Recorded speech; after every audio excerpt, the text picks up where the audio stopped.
Hey art nerds, today I have a watercolor tutorial about one of the methods I use for painting in batch.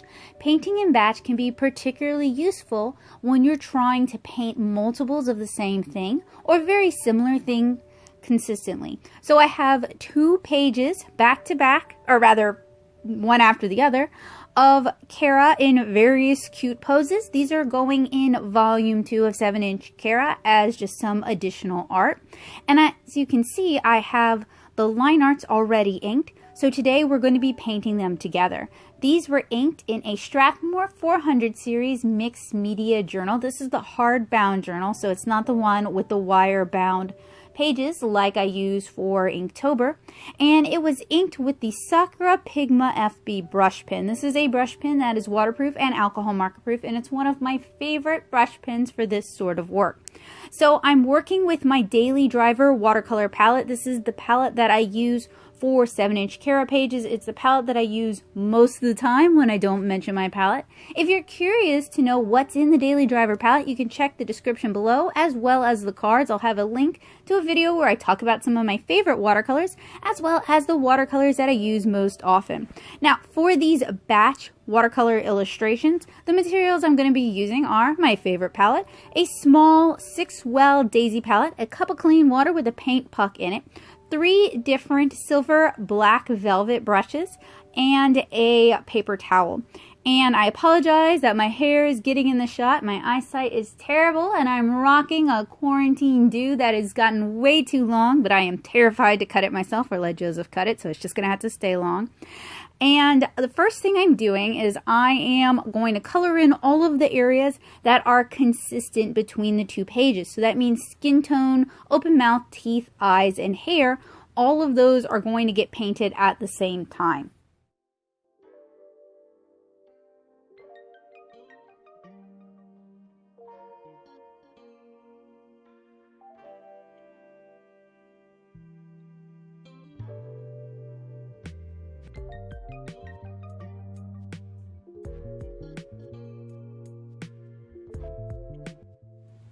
I allow the first page to dry fully, then I go ahead and I flip it over and I apply the same areas, trying to maintain visual consistency between the 2 pages since these illustrations are supposed to all be from the same set, so consistency is really important here.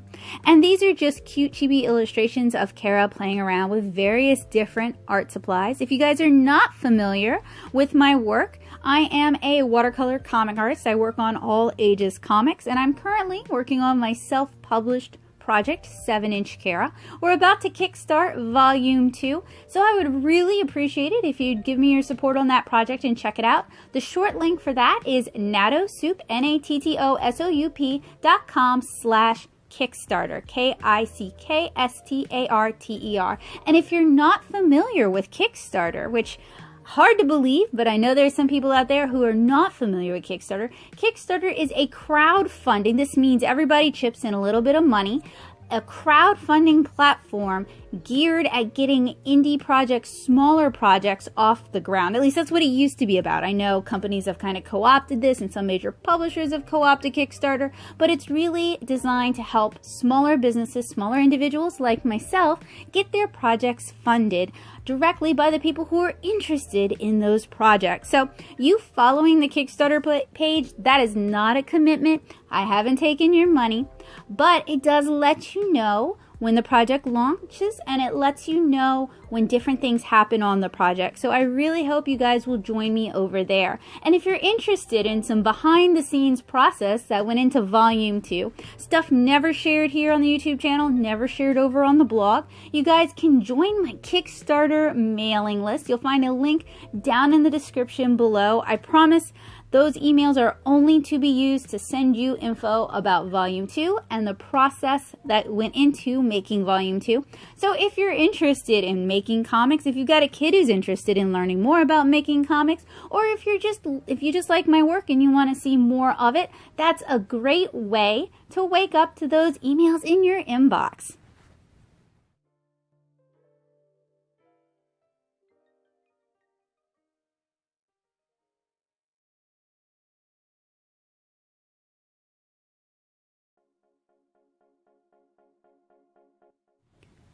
So as I was chatting about Kickstarter, I already started applying a wash of very light ultramarine blue to her eyes. I allowed that to dry, and now I'm working on this second layer of skin. And this is in kind of my other watercolor style, which is very, very light, very sunlit, very airy. It isn't as worked as the pages in 7" Cara. And it really just focuses on establishing that local color, and then everything else is local color designed to imply shadow. So I'm not going to be using any complementary colors to add cast shadows. I'm not going to use any Payne's gray or purples to create shadows. It's basically just local color. So this is a very simple watercolor style that I feel is very accessible to people who are interested in learning watercolor for illustration. And of course, the trick with what I'm doing today is everything gets a chance to dry. So basically, it's really important to understand where the shadows are falling, where the light is hitting your characters and where the shadows are going to be, and then only color in the shadow areas on your second layer and further. You guys might have also noticed I'm using some objects to help hold down the papers. At this stage, I'm working back and forth so frequently. Unfortunately, this is a dry day, and the mixed media paper tends to dry really quickly. Even though it's a cotton rag paper, it releases the water very quickly. That evaporates out into the atmosphere very quickly. So dry times are very minimal on this paper. It's actually kind of a good all-rounder paper. Maybe it's a little bit thirsty for alcohol markers. I haven't really tried alcohol markers on it yet, but it takes acrylics, it takes ink quite well, and it takes watercolor decently well. So I can definitely recommend it if you're looking for a good all-rounder paper.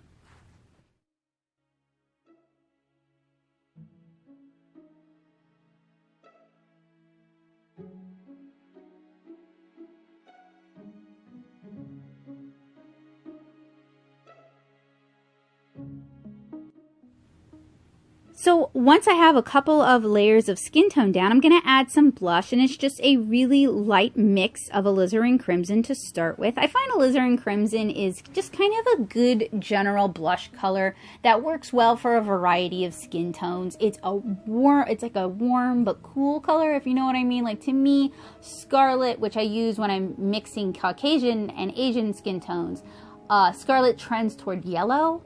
It has a little bit more of a yellowish cast to it, whereas alizarin crimson is more pinkish, so it has kind of like a skin tone liveliness to it. So it works really well for adding blush. And I'm applying blush to the insides of her ears, to her cheeks in these small kind of cute circles, because this style is very cute, so I'm trying to amplify that cuteness with how I apply the watercolor, to her nose, to her lips, to her fingertips and the palms of her hands, to her knees and to her elbows, and to the bottoms of her feet when necessary. Or I guess when applicable is a better word for that. So I'm using some Korean watercolor glue. It's like a gelatin glue. I'm using a bottle of it and a bottle of gum arabic just to provide weights to kind of hold the paper down so it dries flatter. Normally when I'm painting in this kind of a workbook, I would use bulldog clips, and you guys will see me use bulldog clips a little bit later on in the video, but it's a little bit of work to pull them off and flip the pages back and forth. So just using weights like this is a great idea. If you're familiar with Chinese watercolor, when they're doing the initial paintings, it's not necessarily applied to a support and it's not necessarily stretched. They use weights to help hold it down in place, and that's a similar principle to what I'm doing here.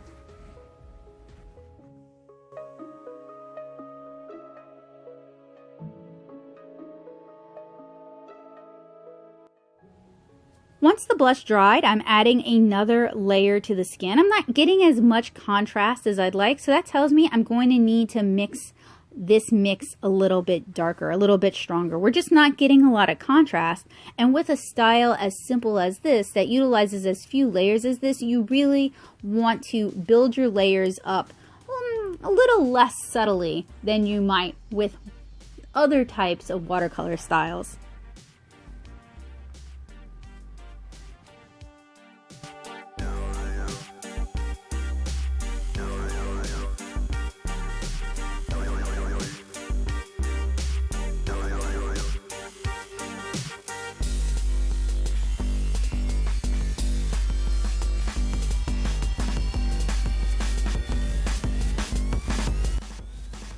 So one of the keys to working in batch is every time an object comes up, you handle it in every instance. So like if I were painting watercolor pages, for example, I would paint all of the skin tone for one character at one time. Even if it's 9 panels per page, 6 pages in a batch, I would paint all, math is fun, 9 times 6. Now you guys will know I haven't been keeping up with my times tables. But I think you guys get the idea.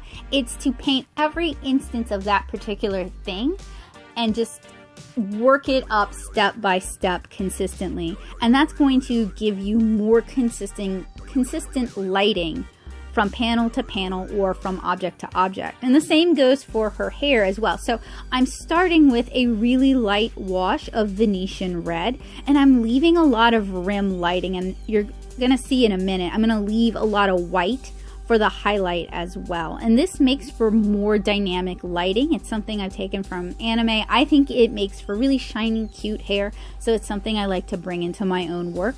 And I'm going to treat the light source as the same for all 5 of these. And I'm going to handle the shading and handle how I apply the highlights the same for all 5 of these.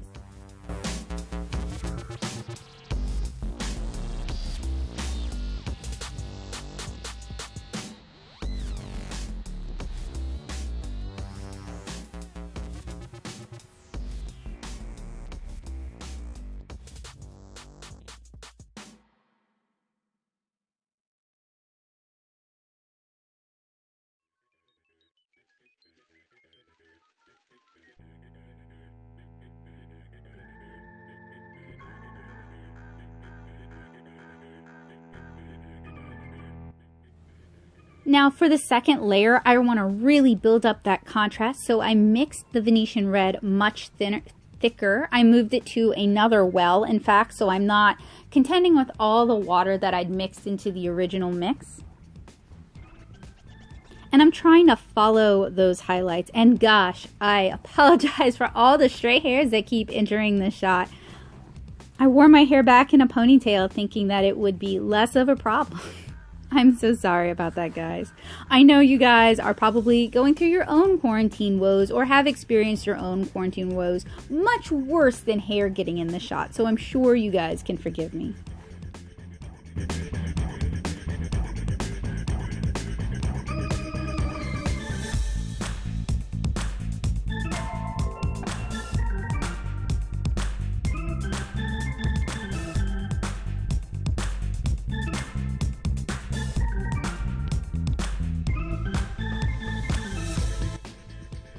Now for Kara, her eyes and her freckles use the same base color as her hair. She has brown hair and brown eyes. So I'm just applying the Venetian red to her eyes and applying freckles as well.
Next, I'm going to add a little bit more blush to her lips specifically, and I'm also going to add a little bit more alizarin crimson to the inside of her mouth.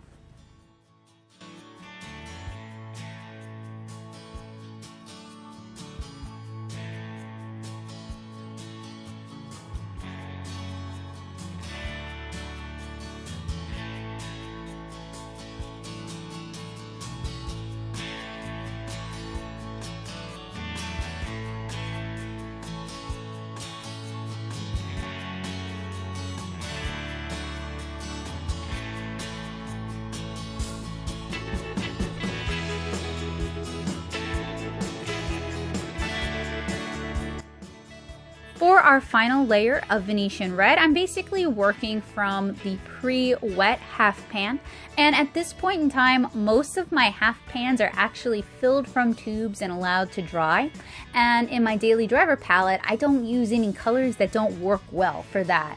I tend to avoid colors that don't necessarily hold up so well to drying in half pans, because having those dried half pans, that works really well for me. I travel a lot. I don't have a dedicated workspace just for watercolor, so I need to be able to clean up everything. And working with half pans just works so much better for me.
So at this point, we have basically all of the common colors established. I am applying another layer of skin tone. This is evaporated overnight. I reconstituted it with a little bit of water, so it's a much thicker, more concentrated version of the original yellow ochre and scarlet mix that I use for Kara's skin tone. And I'm using this to apply the strongest shadows, and this is going to give a really nice sense of lighting here.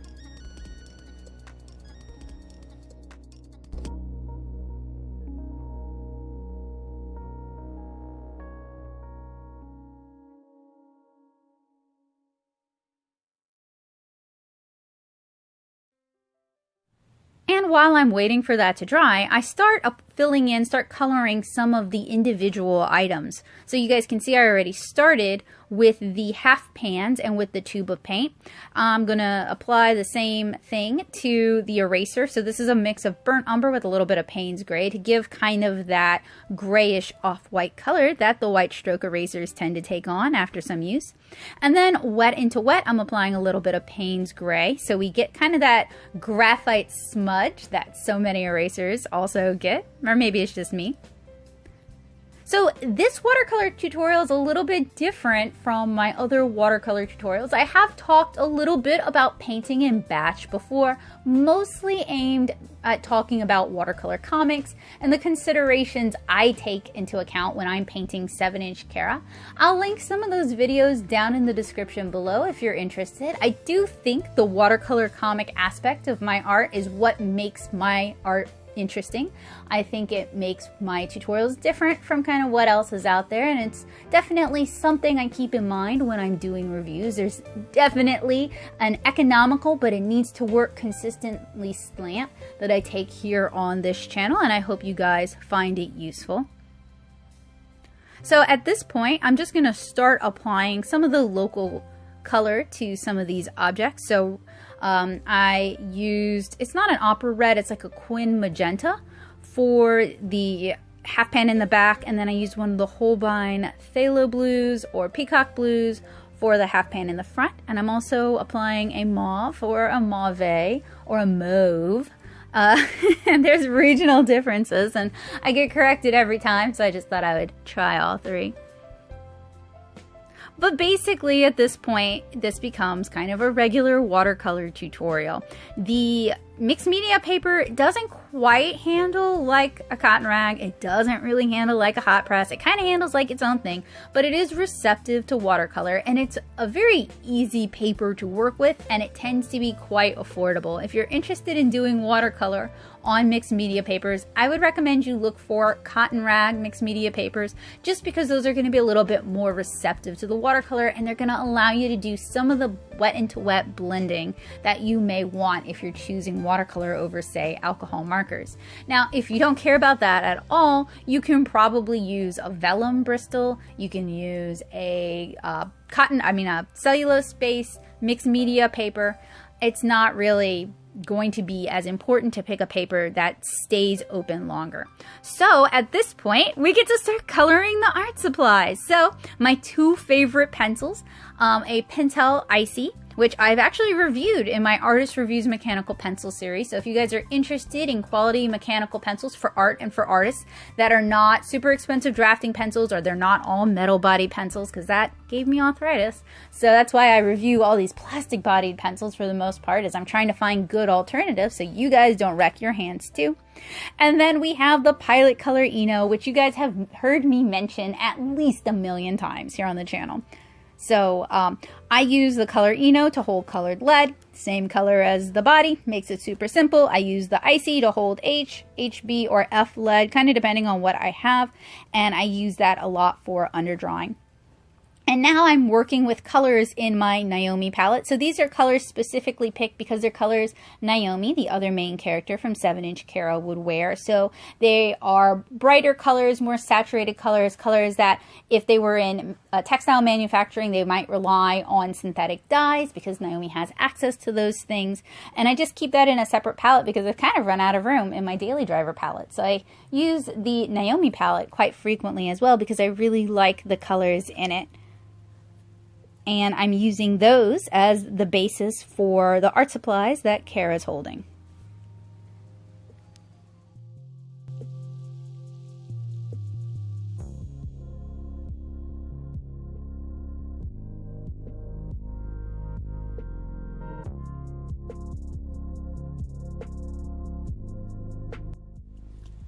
So you can see we do have some ability for wet into wet softer blends with this paper. You do need to get into that faster than you might with a cotton rag that would really hold on to the liquid longer. But you know, not all cotton rags stay wet at the same rate either. So it's not necessarily all that different from painting on cotton rag watercolor paper. This is just cotton rag mixed media paper.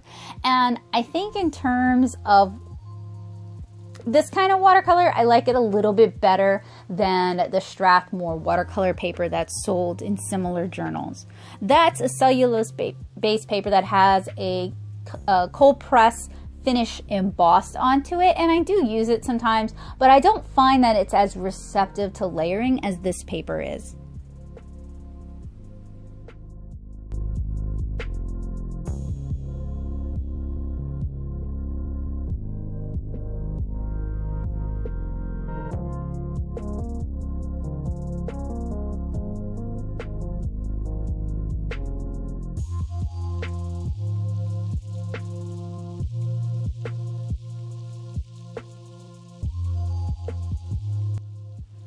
So a lot of the colors in the Naomi palette include intentional optical brighteners. So there's like this green that you guys see here. There's also a lot of really vivid blues and vivid purples that do have a little bit of optical brightener in them. A lot of them come from the Holbein line, and they're not really designed for a whole lot of layering with other colors. They're not really designed for a lot of glazing. They're not designed to be mixed a whole lot, which is another reason why I kind of keep them in a separate palette, to remind me that their working properties are a little bit different than many of the colors in my Daily Driver palette. Now, I still use these colors a lot. I really like them. I love how vibrant they are. Once you learn how to handle them, you can get some really beautiful effects out of them. So I'm by no means dissing these colors. There's also a lot of colors, particularly the hot pinks in this palette, which unfortunately you can't see, but you can see on the pencil that Kara's holding. There's a lot of very light, fugitive hot pinks. Many of them come from the Kusakabe watercolor line. So that's another reason I kind of keep this palette separate from the Daily Driver palette. The Daily Driver palette has a lot of light fast colors, whereas the Naomi palette has a lot of very saturated, really nice neon colors that are probably not light fast at all, which isn't necessarily a problem when I'm painting 7-inch Kara, because those pages are comic pages. They're designed to be scanned, they're designed to be printed in a book format, but they're not necessarily designed to be sold and then put on display. It's not like I'm creating these pages to last 100 years. I'm creating these pages to be enjoyed in the now. And I think that kind of colors my whole art philosophy, honestly. I am not a fine art person. I am not an art history person, although I sure have taken a lot of art history classes. I really believe that art should be something that anyone can do, and it can be for anyone, which is why I review a lot of affordable art supplies. It's why I teach a lot of zine classes, and it's one of the reasons why I started the blog and I started this channel, is to help make art something accessible to anyone who has an internet connection. If you can get onto the internet, then I believe art is for you. And honestly, even if you can't get on the internet, I think art is for you. But that's why I teach some in-person classes with the library. But I know my reach is much, much shorter doing in-person stuff than it is doing online stuff. So if you believe in this mission statement, if you also believe that art should be for anyone, if my videos, not even just this one, if any of my videos have been helpful or inspiring or encouraging to you, please help me extend my reach. Help me help more artists. Help me help more people who would like to make art. And share this video. Share videos from my channel. Talk about my channel. Recommend my channel so that more people can access this art education. And I'm not the only artist who's sharing their experience, sharing their knowledge, sharing their education online in a very accessible format. But I've got to advocate for myself here. So if you want to help this channel grow, if you want to see me continue to make these kinds of videos, one of the best ways to do it is to publicly talk about how much you love what we're doing here. So at this point, I've started filling in the base layers for Kara's clothes. You can see I've already clipped down the pages. This is going to help keep them kind of taut. Not as taut as, say, stretching them, but it's going to help keep them from buckling as things dry. So my goal at this point is different from when I was filling in the batch colors. My goal here is to get the page finished and then move on to the other page, because we've already applied all the common colors. So we have a nice alizarin crimson that Kara's wearing at the top. We've got a Holbein phthalo blue for her shirt here. And then the last outfit is going to be a couple of pinks.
So what I'm doing at this point is I'm filling in the local color. I'm establishing the base color, allowing that to dry, or sometimes working wet into wet like you can see here to get kind of a soft diffuse shadow, and then applying the same color or maybe a darker variation or a cooler variation of that same color to help imply the shadows. So this, as I mentioned earlier, it's a very simple method of watercolor. You don't need a lot of colors necessarily, but having a lot of convenience colors, pre-mixed colors that you like so you don't spend time mixing it, makes it a very fast process. It's also a good process if you're working with student grade watercolors that don't necessarily take a lot of layering well, or they may be prone to lifting up if you try to apply glazes on top of them, because it's a very simple method. That's maybe 3 layers of watercolor each. So for the tube of paint, I really took advantage of the wet into wet properties and got this really nice upward blossom of Payne's gray.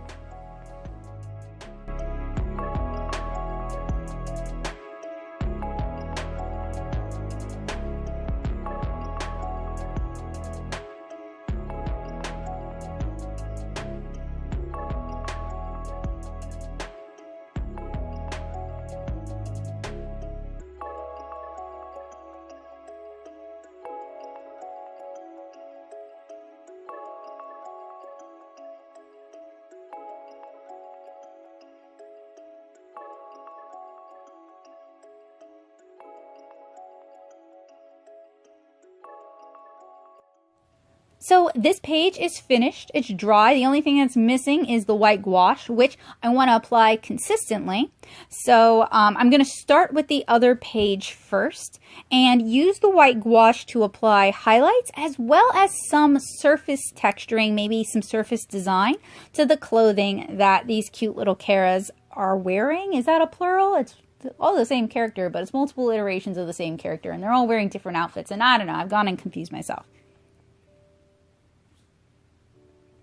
So I'm keeping the highlights pretty simple. Gouache is just an opaque watercolor that's designed to be painted a little bit more thickly. So we add enough water that we get a consistency similar to cream. So I'm trying to think of something like an ink kind of consistency, or almost like an oil kind of consistency.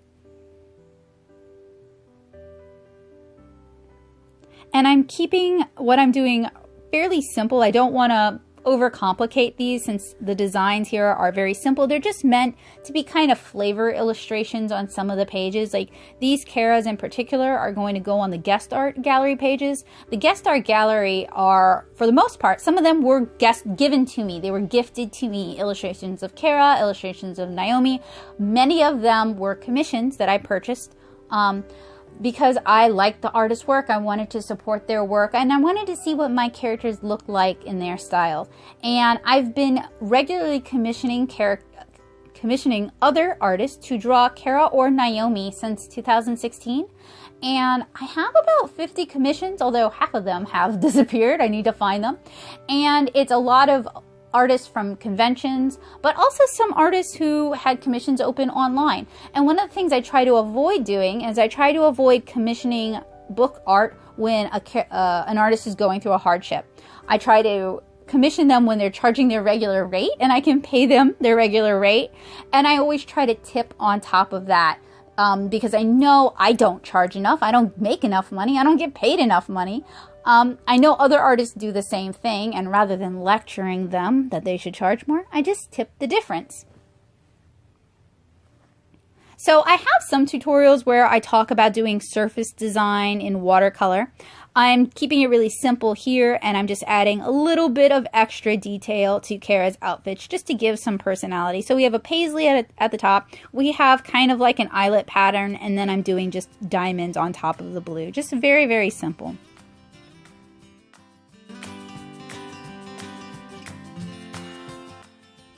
Alright, so these 5 cuties are finished. All I need to do now is scan them, Photoshop them a little bit, and put them into the book. So I hope you guys will check out Volume 2 of 7-Inch Cara. I'm really, really excited about the upcoming Kickstarter. It's been such a long journey, and I've put so much work into it, and I've tried to share that journey with you guys. So I hope you guys have enjoyed it.